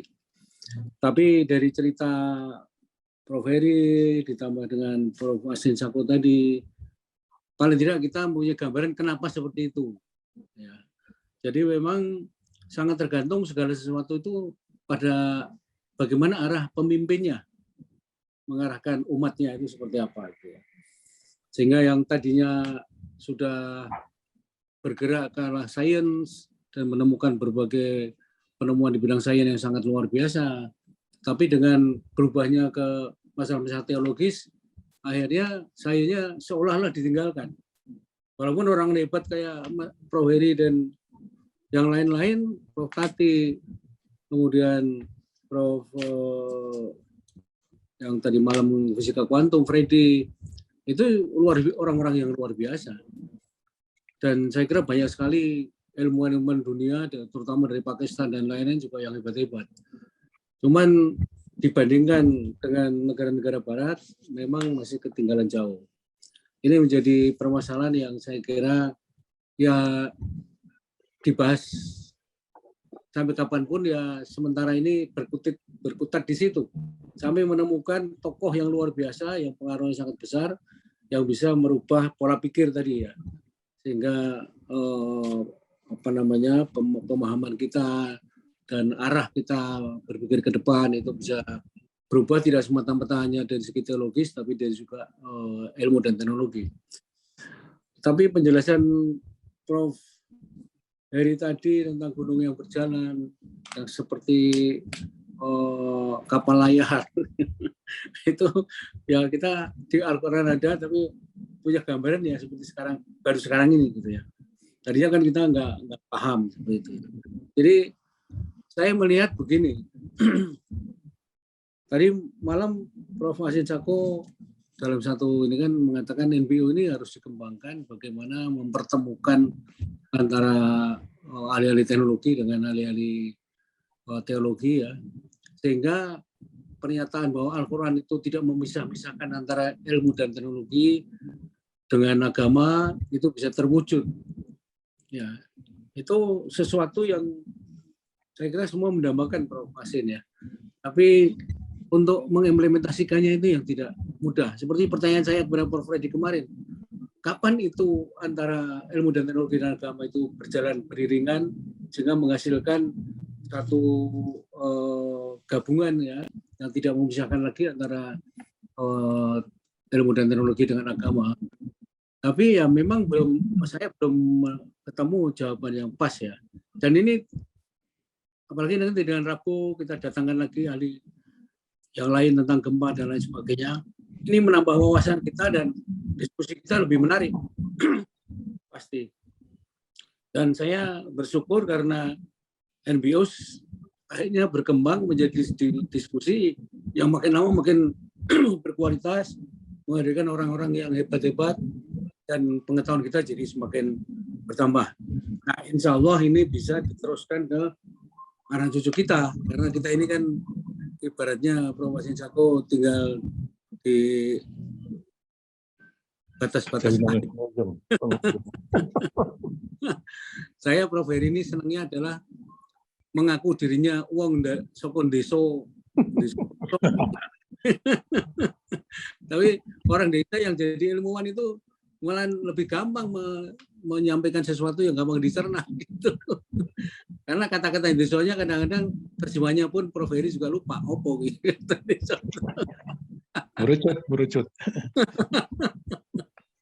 kerucut dan segala macam ya. Apalagi bukan orang Jawa, orang ngerti blas. Jadi alhamdulillah Pak Hasan, pokoknya Pak Hasan juga merangkum tadi malam bagus banget ya. Jadi memang ini gayung bersambut lah. Artinya satu dan lainnya saling melengkapi dan membuat diskusi kita semakin menarik. Bahkan sampai jam 11 pun walaupun Bu Tati kelihatan terkantuk-kantuk tapi masih dipaksa melek terus gitu. Jadi demikian Pak Hasanuddin, terima kasih banyak Prof. Masih Cangko, Prof. Heri, Pak Kristiono. Terima kasih sama-sama. Sama-sama Prof. Yang tadi sudah ikut berpartisipasi. Dan monggo Pak Rudi Rajab kalau ada tambahan dari apa yang ingin disampaikan. Terus sudah terlanjur jam 8.15 diteruskan ya nggak apa-apa. Cukup Pak, cukup. Alhamdulillah. Prof. Suharyadi sudah sehat. Oke, silakan Pak Rudi. Alhamdulillah. Assalamualaikum warahmatullahi wabarakatuh. Masya Allah. Prof. Aksim, Prof. Heri, Prof. Suharyadi, Pak Hasan. Sebenarnya sudah dirangkum semua Pak. Prof. Suharyadi ini kalau sudah merangkum memang piawai. Rasanya nggak perlu lagi kami menambahkan. Hanya yang sedikit saja barangkali, ya ini sebenarnya lecture untuk 3 semester atau 4 semester ini Pak Aksim. Jadi kombinasi antara Pak Hasan yang sudah mengupas Al-Kahf 47, kami perjalankan gunung-gunung, kemudian Pak Aksin Sako menyampaikan syair dengan sangat bagus sekali Pak. Yang syairnya itu sebenarnya kami semua juga memahami bahwa ini ternyata Al-Quran itu memang hudalin nas Pak. Bukan hanya hudalin umat atau hudalin Islam atau hudalin nas untuk manusia. Masalahnya manusia yang mana? Nah ini dibuka dulu hati manusia itu dari logika-logika kebenarannya dengan keterbatasannya akan pemahaman sains. Tadi berkali-kali Prof. Heri menyatakan orang ngerti, orang beruh. Itu di samping menunjukkan humble-nya juga menunjukkan bahwa keterbatasan dari apa yang dipikirkan manusia secara logika. Jadi sains teknologi itu Pak Suharyadi betul sekali itu mengandung makna kesombongan kalau kita salah. Tapi kalau kita betul makna kesombongan itu diganti dengan makna curiosity. Aku berharap bisa mengetahui. Ini curiosity yang kepada umat semua kita sampaikan kepada yang berbeda keyakinan agar supaya semuanya memahami alladzi halaqtal hada batila, yaitu Ali Imran 191. Itu tidak ada sesuatu yang sia-sia dalam ciptaan Allah. Rasanya nggak habis-habis ini Prof. Suharyadi, Pak Aksin, Pak Heri. Saya juga keinginan saya untuk lebih banyak lagi karena tadi malam saya ketiduran Pak Prof. Jadi kecapean, jadi nggak bisa ngikut, sayang sekali. Tapi ada adik kami Tati yang memandu. Saya kira Tati bisa jadi guru kami semua di keluarga. Mudah-mudahan tidak ketinggalan dengan apa yang dijelaskan oleh Profesor Freddy. Saya kira itu saja Pak, karena Pak Aksin tadi sudah menyampaikan ini nanti diomelin ibu-ibu kita terlalu berlanjut. Walaupun bagaimana ini ada hari Senin juga. Pak Suharyadi mudah-mudahan cepat sehat seperti semula. Amin. Prof. Heri ditunggu lagi ini bagaimana pemahaman masyarakat atau umat atau bangsa negara ini mengenai gempa dan volcano. Pak Aksin kaitannya sama guru kami semua yang kami hormati, Prof. Aksin Sako. Terima kasih sekali lagi atas semua jamaah dan juga sudah sampaikan Prof. Suharyadi. Terima kasih sekali lagi. Billahi taufiq wal hidayah. Assalamualaikum warahmatullahi wabarakatuh. Waalaikumsalam warahmatullahi wabarakatuh. Masya Allah Pak Rudi, terima kasih Pak Rudi. Bapak dan Ibu yang dirahmati Allah ya, bahwa kalau kita perhatikan benar ya atas apa yang berlaku pada kita semuanya pada pagi hari ini, Allah Subhanahu wa Ta'ala memperjalankan kita semuanya, bukan hanya memperjalankan gunung ya, tetapi kita pun diperjalankan oleh Allah.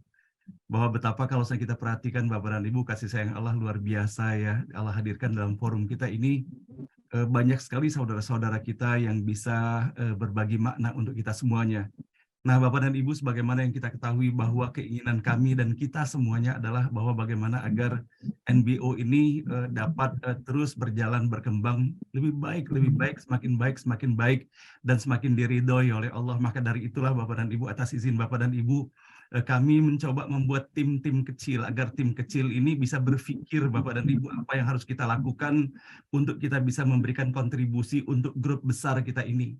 Maka dari itulah kita mendapati ada tim kecil pengurus yayasan, ada tim kecil yang terdiri para cendekiawan, ada tim kecil yang peduli masalah lingkungan, ada tim kecil lagi yang mengajarkan tahsin Al-Quran sebagaimana halnya dibimbing oleh Ustadz Muhammad Taslim. Namun pada akhirnya dari diskusi-diskusi kecil ini, tujuan dan utamanya adalah bagaimana bisa memberikan yang terbaik untuk forum besar ngaji bareng online ini. Nah, Bapak dan Ibu, salah satu yang kita dapati bahwa dari tim kecil cendekia ini, kita mendapatkan kini jejaring ilmuwan itu luar biasa Bapak dan Ibu, sebagaimana halnya yang akan kita terus hadirkan ke depan melalui Prof. Safwan, melalui Prof. Heri, melalui Prof. Tati Rajab, melalui Prof. Asin, dan semuanya semakin luas kini sehingga kita memiliki insya Allah narasumber yang terkait dengan keilmuan ini semakin banyak ke depannya, sehingga mudah-mudahan hal ini bisa memberikan manfaat dan keberkahan untuk kita semuanya di dalam forum ngaji bareng online ini.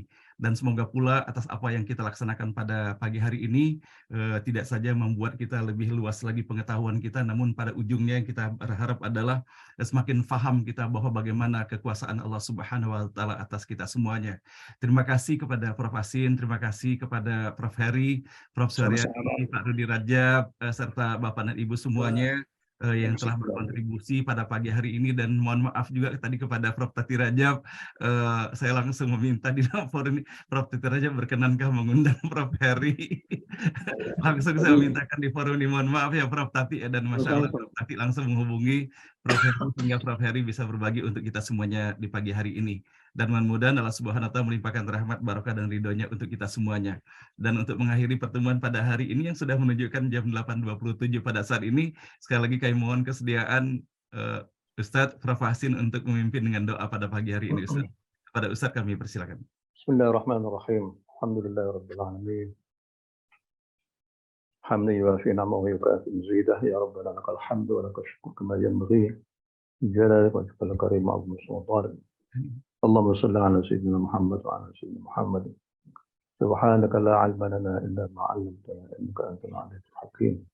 Ba'alina ya Maulana innaka at-tawwabur rahim. Ya Allah, ya Tuhan kami, wahai Zat yang Maha Hidup, ya Hayyu ya Qayyum, wahai Zat yang Maha mengurusi alam semesta, wahai Zat yang Ar-Rahman Ar-Rahim, yang Maha Pengasih lagi Maha Penyayang, wahai Malik Yaumiddin, Zat yang memiliki dan menguasai pada hari kiamat. Kami semua adalah merupakan hamba-hamba-Mu, ya Allah. Engkau telah memberikan kepada kami ilmu yang walaupun kecil, walaupun sangat sedikit, tapi kami semua sangat bersyukur kepada-Mu dengan ilmu yang kami dapatkan. Karena walaupun ilmu kami sangat kecil, tapi kami beruntung masih bisa memahami tentang fenomena-fenomena alam semesta yang Kau ciptakan kepada kami. Ya Allah, berikanlah kami kekuatan agar supaya kami terus berjalan pada jalan-Mu yang lurus, dan jadikanlah kami menjadi orang-orang yang sholihin, orang-orang yang muttaqin, orang-orang yang bersyukur kepada-Mu atas nikmat-nikmat yang Kau berikan kepada kami sekalian, dan golongkanlah kami menjadi orang-orang yang akan dibangkitkan pada hari kiamat bersama orang yang sholihin, para anbiya sholihin. Rabbana atina fid dunya hasanah wa fil akhirati hasanah wa qina adzabannar. Wa sallallahu ala sayyidina Muhammadin. Wassalamualaikum warahmatullahi wabarakatuh. Waalaikumsalam warahmatullahi wabarakatuh. Terima kasih Ustaz atas kehadiran, tausiah dan doanya. Semoga Allah kabulkan untuk kita semuanya. Nah, baiklah Bapak dan Ibu, dengan berakhirnya doa pada pagi hari ini, maka berakhir pula acara kita. Mohon maaf lahir dan batin. Insya Allah kita akan jumpa kembali pada hari Rabu pagi nanti.